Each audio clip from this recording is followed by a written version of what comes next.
You probably already know by now, but our No to NATO, No to War event in central London on 25th of February has been cancelled for the second time. The miscreant this time is Conway Hall in Red Lion Square, the so-called Ethical Society. They sent us an email of cancellation 15 minutes before making a public statement, and the two should be compared and contrasted. The wording of their public statement and the wording of their email to us show the Ethical Society to be, well, somewhat economical with the ethical actuality.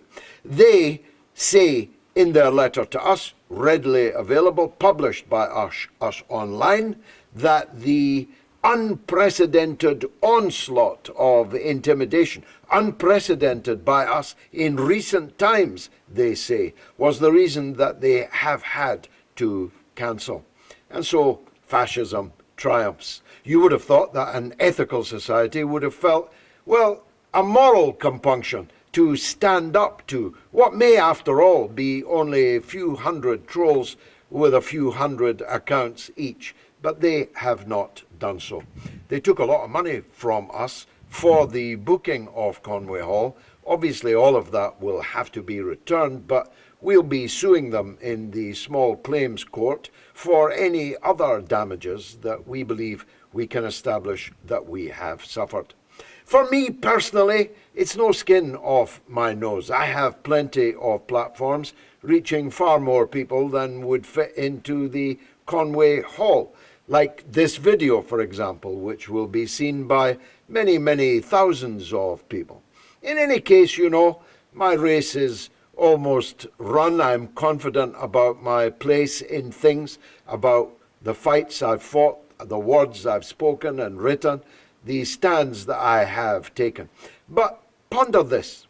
At that meeting in Conway Hall, were to be speaking two former British ambassadors. Their excellencies have been banned by the Ethical Society at Conway Hall. Two serving members of the European Parliament have been banned by the Ethical Society, Conway Hall. Two former British members of Parliament with more than 40 years of service in the British Parliament between us. The Vice President of the Train Drivers Union, Aslev, Low-Key, the popular entertainer, and many, many others have all been banned because of an unprecedented onslaught of intimidation by online trolls. And this is where it begins to concern you. Even if you don't support me, like me, you may hate me, but you have to understand this. This cancel culture will one day perhaps be visited on you, certainly perhaps on causes that you support. If you think this cancel culture stops with me, then you're making a very grave mistake. And you need to ask yourself, is this the Britain that we want to live in, where censorship and shadow banning and deplatforming and cancellation of public meetings becomes the norm? Is that what our fathers and grandfathers fought for in the Second World War? Is that what we bled for? Is that what we stood for? Is that what we now stand for? We're people who disagree with our country's wars, disagree with the war alliances in which our country is in, are to be banned and silenced. And I was comparing this with what I experienced back in 2002 and 2003 in the run-up to the Iraq War. And it shows how much worse things have become. I was on television and radio almost every day in the run-up to the Iraq War and in its immediate aftermath.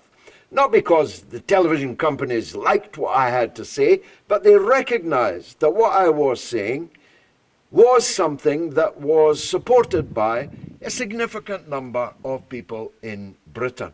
And they felt a duty, an obligation, in some cases in the BBC, an obligation by charter, to reflect all the views that were present in a matter of public controversy in Britain. Compare that to today. Nobody who opposes NATO, nobody who demands an end to the Iraq war, the Ukraine war rather, nobody who demands the end of this endless pouring of weapons and petrol onto the flames in Ukraine can get a hearing.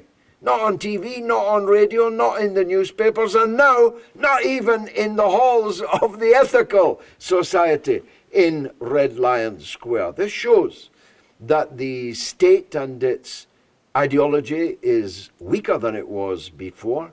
It could tolerate dissent and opposition, calling it democracy and freedom in the past, but it cannot any longer do so.